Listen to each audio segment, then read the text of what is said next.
Assalamualaikum warahmatullahi wabarakatuh.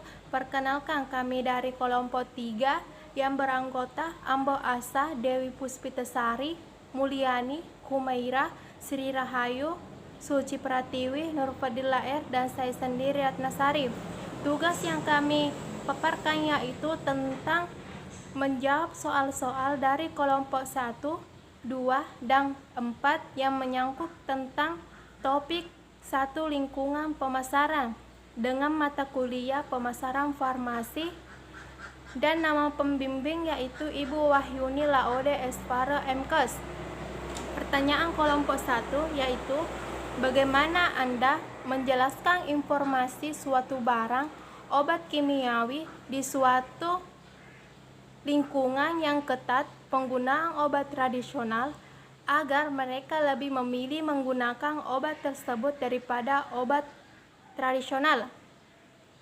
Jawabannya yaitu 1. Dengan cara mempromosikan produk obat kimiawi kepada konsumen. 2.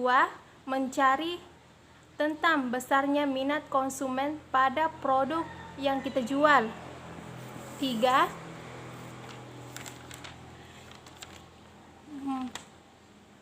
Memfokuskan target pasar produk obat kimiawi kepada suatu komunitas atau kelompok tertentu yang memiliki kebutuhan sesuai dengan produk. 4. Membantu konsumen menyelesaikan masalah mereka dan meyakinkan pelanggan dengan memberikan informasi tentang obat kimiawi tersebut bermanfaat untuk mereka. 5. Memberikan penjelasan mengenai persamaan obat tradisional dan obat kimiawi.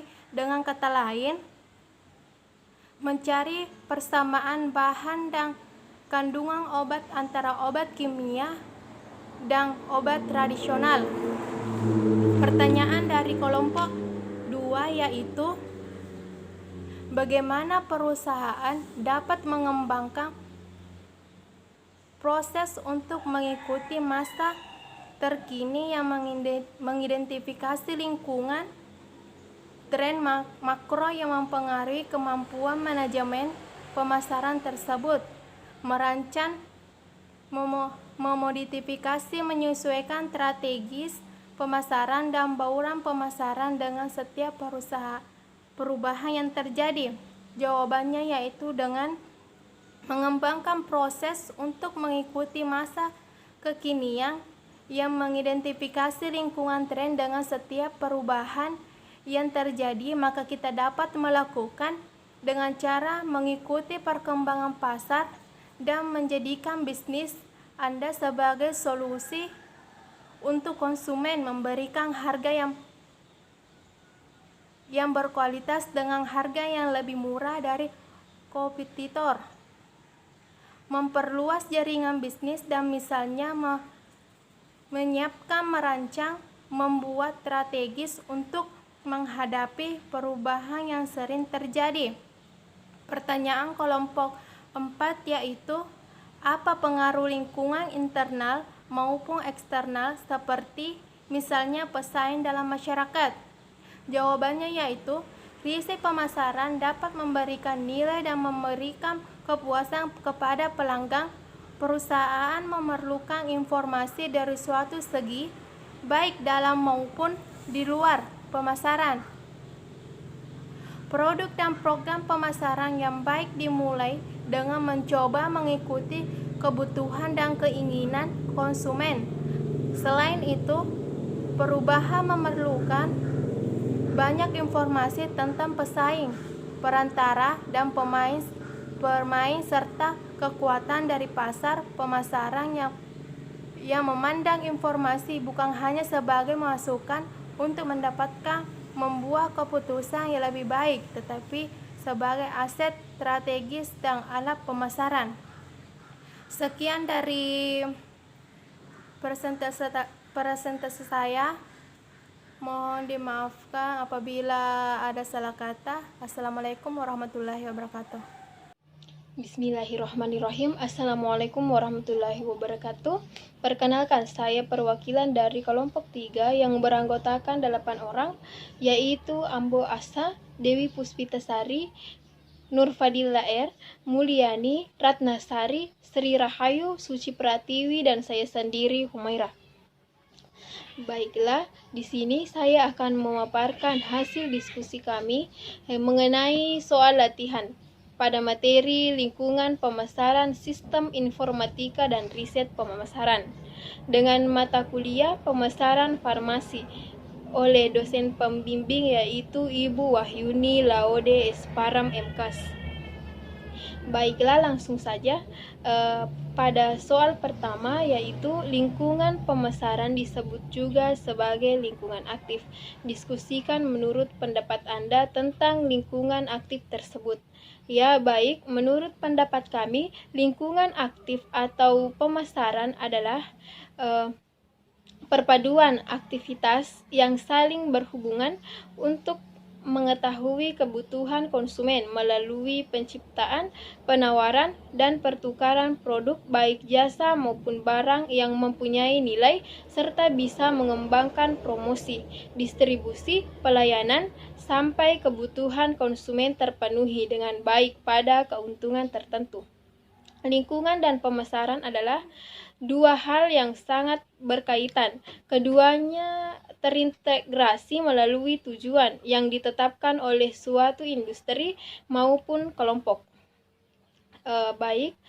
Soal nomor 2. Menurut pakar ahli pemasaran Kotler, lingkungan pemasaran dibedakan menjadi lingkungan makro dan mikro. Coba jelaskan menurut Anda mengapa disebut begitu. Karena lingkungan mikro merupakan perusahaan itu sendiri atau faktor dalam, dengan perusahaan yang mempengaruhi kemampuannya dalam melayani pelanggan, sedangkan lingkungan makro yang mempengaruhi baik pemasaran maupun pasarannya, misalnya lingkungan demokrasi atau kependudukannya. Sehingga lingkungan makro dan mikro saling melengkapi kebutuhan perusahaan dan pelanggan. Pada soal nomor 3, uraikan apa yang Anda ketahui tentang pengaruh lingkungan teknologi dan lingkungan alam terhadap pemasaran. Langsung saja, lingkungan teknologi adalah lingkungan yang berkaitan dengan online karena kemajuan teknologi yang semakin pesat membuat segala sesuatu yang diinginkan semuanya dapat dilakukan dengan instan. Misalnya, memesan makanan serta alat atau barang dapat dilakukan dengan memesan melalui online, sehingga kita tidak perlu keluar lagi. Kita cukup duduk santai di tempat kita dan barang yang kita pesan akan diantarkan. Sedangkan lingkungan alam adalah lingkungan yang berkaitan dengan alam sekitar. Lingkungan alam memiliki peran dalam pemasukan input barang-barang untuk proses pemasaran. Misalnya, ketika kita ingin memasarkan beras ke daerah yang memiliki lingkungan alam yang subur akan beras, maka beras yang kita pasarkan tidak akan laku sesuai dengan harapan. Tetapi seorang manajer pemasaran mungkin bisa mengkreasikan barang yang akan dipasarkannya agar dapat berbeda dengan yang lainnya, misalnya membuat beras berbagai rasa. Hal ini membuat kreativitas yang tinggi agar barang yang dipasarkan dapat laku di dalam wilayah yang juga memiliki hasil beras yang banyak. Soal keempat, lingkungan makro yang manakah menurut pendapat Anda yang paling berperan di era reformasi sekarang ini di Indonesia? Uraikan secara singkat dan lengkap. Menurut kami, yang paling berperan dalam era reformasi adalah makroekonomi. Indonesia mengalami pertumbuhan ekonomi yang sangat pesat. Hal ini dikarenakan adanya kesinambungan perubahan ekonomi Indonesia yang meliputi pertumbuhan ekonomi, kestabilan harga, tenaga kerja, hingga tercapainya keseimbangan neraca. Dengan Indonesia merupakan sistem perusahaan ekonomi yang dapat memengaruhi pasar, perusahaan, dan masyarakat. Perekonomian di Indonesia ditopang oleh berbagai jenis komoditas, baik dari sisi sumber daya alam, pendistribusian, dan lain-lain. Soal nomor 5, apa merek dan produk yang Anda rasakan berhasil berbicara kepada Anda dan membidik kelompok usia Anda secara efektif? Mengapa? Merek dan produk apa yang tidak berhasil? Apa sebaiknya mereka lakukan? Menurut kami, perilaku konsumen merupakan fungsi dari generasi seseorang, yang dimana program pemasaran harus sesuai dengan masa yang sedang berlaku pada saat ini. Misalnya HP merek Xiaomi, dahulu mereka mengeluarkan HP dengan jaringan 2G atau 3G saja, dan dengan RAM 1 GB dengan memori internal hanya 8 GB, tetapi seiring berjalannya waktu, Xiaomi hadir lebih elegan dengan jaringan Lite, RAM 2-4 GB dan memori internal yang cukup besar hingga 32 GB, di mana kalangan muda dan tua sangat memerlukan alat komunikasi yang dapat menyimpan banyak file. Mengapa?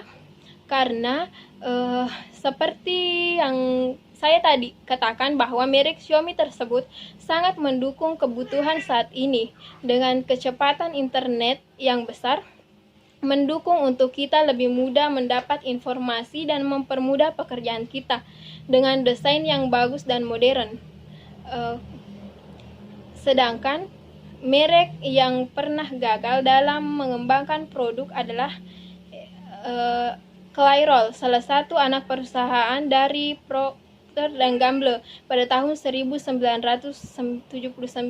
Mereka mengembangkan produk dengan nama Clairol Touch of Yogurt Shampoo. Namun, kemunculan produk Clairol Shampoo tersebut membuat pusing perusahaan tersebut. Pada akhir 1970-an dan awal 1990-an muncul gerakan yang mengejarkan orang-orang untuk menggunakan produk dengan bahan produk alami, salah satunya yaitu susu. Banyak yang percaya bahwa susu dapat digunakan untuk perawatan rambut termasuk yogurt. Inilah membuat P dan G lantas memulai kampanye tentang pemanfaatan yogurt untuk produk mereka. Demikianlah hasil diskusi kami. Bila ada kesalahan mohon dimaafkan. Billahi fi sabilil haq fastabiqul khairat. Wassalamualaikum warahmatullahi wabarakatuh.